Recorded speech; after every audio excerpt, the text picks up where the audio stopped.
I'm Brittany Pearson here with the Mic Cap exclusive on Boss TV. I am here with Mrs. Simone Skye. How are you today? I'm doing great. I'm doing great. Excited. It's a great event. I'm just really enjoying myself, enjoying performing. All right. Now you hunting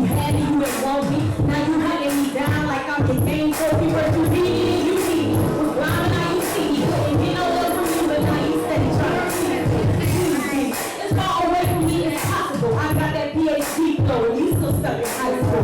Then I surprise you, I won't even remind you, me and you all over our way to go all the time. Prime time, you are in control, like you want my hustle and everything.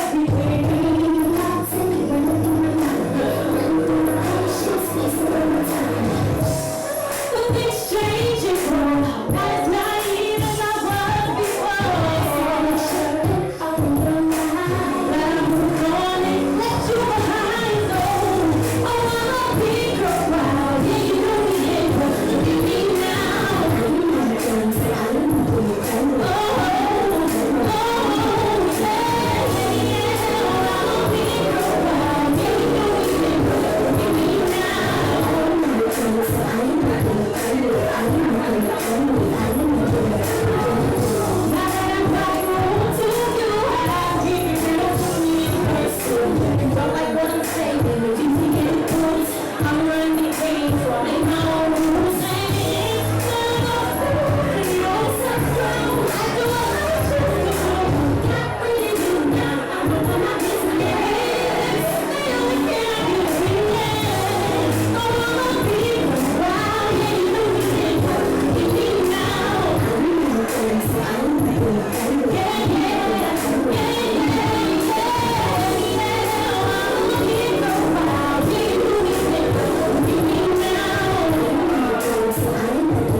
All right, so you just hopped out the stage. How do you feel right now?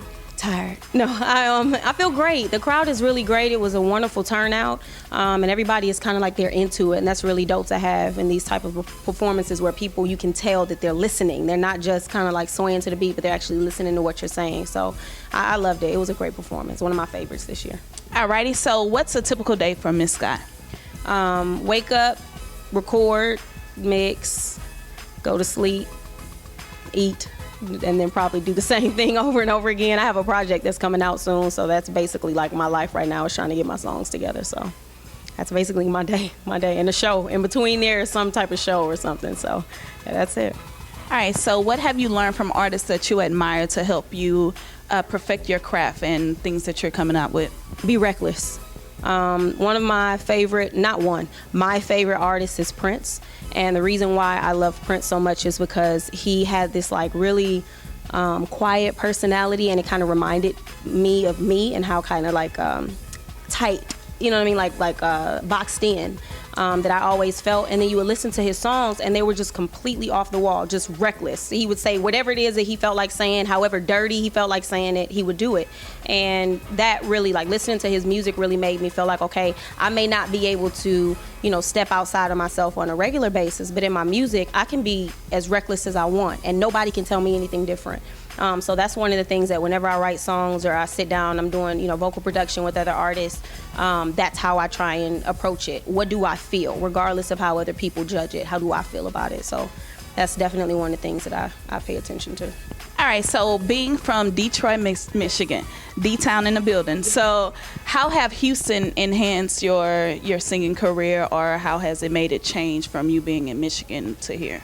So I always say, like, Detroit raised me, but Houston made me. Because I didn't really start making music until I got to Houston, like, for real. I started doing it in Detroit, but it was, like, you know, scary. You know, I did, like, little hooks and stuff for people. I would write raps, you know, for folks. But when I got to Houston, after my father passed a couple of years back, it made me wake up. Like, your dad didn't get to see you do it for real. So my sound was kind of born in Houston. So it's a lot of things that kind of like are not really kind of like, they really are born from the sound of like Houston and the South. So it's a nice merging of that northern sound and the southern feel, and I enjoy that. So Houston really did kind of like make my music.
All right, so was it a culture shock coming from the north to the south? Because I think we're kind of different. Y'all are much more rougher up there.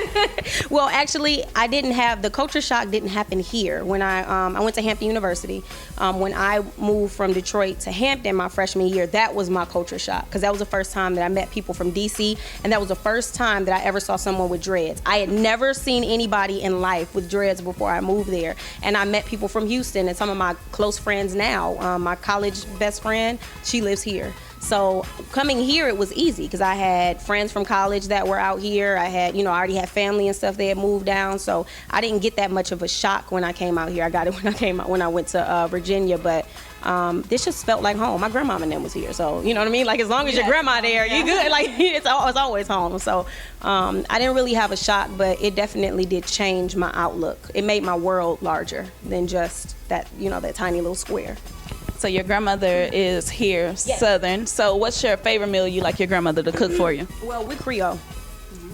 We Creole. So even when we were, because like everybody was in Detroit. My people moved from, my grandmother's from Mamou, my grandfather's from Ville Platte, Louisiana. So in the 30s, they moved up to Detroit for the cars or whatever. And then when Detroit went down, they moved back. So my family kind of came out here. So we still had, we jambalaya. We got crawfish bowl next week I'm going to go to.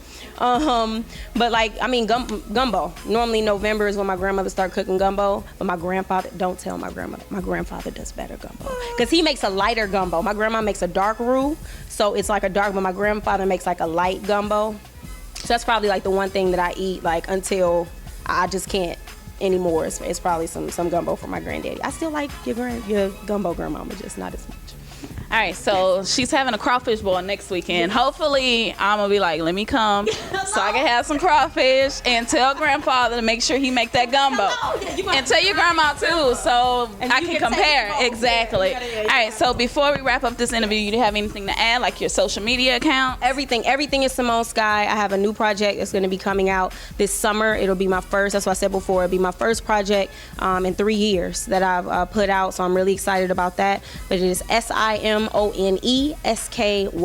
If you just type that in, it comes up online, Instagram, Twitter, Facebook, Reverb Nation, just about anything you can find, that's where it's at. So definitely check me out. I respond back to people on the gram, so you're always welcome to talk to me. I'm happy to speak to everybody.